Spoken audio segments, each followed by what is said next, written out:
So let me get this straight. It's identity politics when black folks say they're going to vote for black candidates.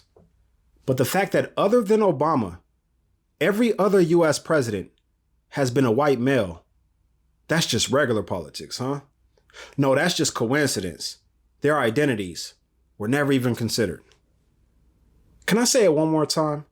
Please, just let me say it one more time, and I'll retire it forever. Stop the gaslighting. What are we talking about? Like, I'm not even here on behalf of Kamala. I already voted, and I did not vote for her.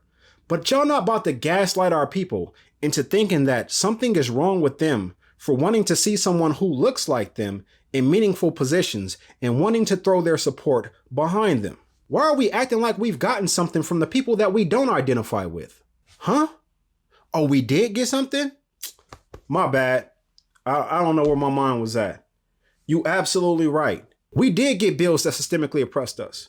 We did get drugs imported directly into our communities. Hell, some of us got it placed directly in our pockets. Because another thing we got was locked up at disproportionate rates with disproportionate sentences when said drugs were in our possession. We got budgets that left our schools underfunded, stipulations in government assistance that split apart our homes. We got a lot of exclusive shit when it comes to making sure we stay in a subservient position. That's why it's dangerous, and I'll say outright stupid, for us to be putting this narrative out there. As if the reason the borders are open, inflation is high, you're getting laid off from work, home prices are astronomical, etc., is because of the black president in office. The US president is a standard issue white male like it has been for 96.7% of this country's existence. You have so many people that get on this platform and point out the mistakes of black politicians as if black politicians are the reason black people and communities have been disadvantaged for centuries. Brandon Johnson and Eric Adams, they're letting migrants in. Neither Chicago or New York border Venezuela. They don't border Mexico. Y'all voted Obama in because he was black. Why is it that every time it comes to somebody black, they can never just be the best candidate for the job? It always has to be some other reason of why they were hired, elected, or appointed. Y'all know Obama won in a landslide in 2008, right? He could have lost California and New York and still won the presidency with electoral votes. Because it wasn't that he was just black. It's also because Bush left the country in such a terrible fucking state that everybody was looking for the hope he was selling. And we're not going to act like Obama wasn't clearly a better candidate than Mitt Romney. Are y'all saying y'all wanted Mitt Romney as your president? What Rashad saying, ATL? Hey, be clear. Stop acting like this country was being run into the ground under Obama. Like Trump was handed the keys to a bucket. No, Obama got the keys to that box Chevy that didn't run. He rebuilt that bitch from the chassis up. Put that 405 in it, got the body work done, do it out the exhaust, had it sounding all right and shit. By the time Trump got it, all he had to do was get the interior done, get that bitch wet and throw some foes on it. Where were y'all at back then? Cause see, I was there. I remember the Great Recession. People that lost their jobs, lost their homes, lost value in their homes, were underwater on their mortgages. Gas prices high as hell. We were in war with two different countries. That's the state that this country was left in. See, it's easy to say that Obama had a successful presidency because you judge success based off of where you finished in relation to where you started. What Jay-Z say? Forgetting all I ever knew, convenient amnesia. But I mean, it's not a coincidence that the first black president was elected to run the country at one of its lowest points. That's when we normally get an opportunity to see what we can do.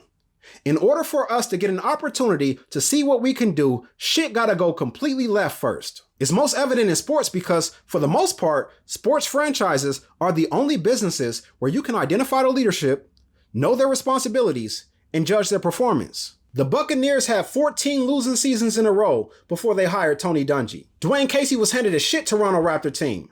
Andrea Bargnani led that team in scoring. We all know Mark Jackson was handed a team that made the playoffs once in 17 seasons. What happened to them?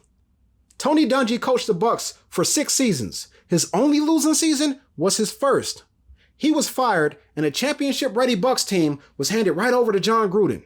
They won the Super Bowl. Dwayne Casey turned the Raptors into an annual contender. They just could never get past Braun in his prime.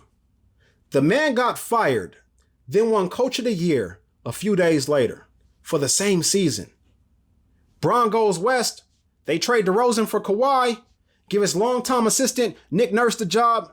Championship-ready team goes and win a championship with the help, obviously, of the Warriors' health. We all know what happened to Mark Jackson. Identified he had the best shooting backcourt in league history before anyone else even knew. Gave him the green light to toss that bitch. The Splash Bros were born. Taught him how to D up.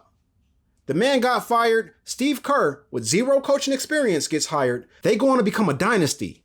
Mark Jackson hasn't coached since. But fuck all that. Look at Deion. Deion didn't get the Florida State job that he wanted. He had to go to Jackson State. He then took the #1 recruit in the nation, Travis Hunter, who's now the best player in the nation, from Florida State, brought him down to Jackson State.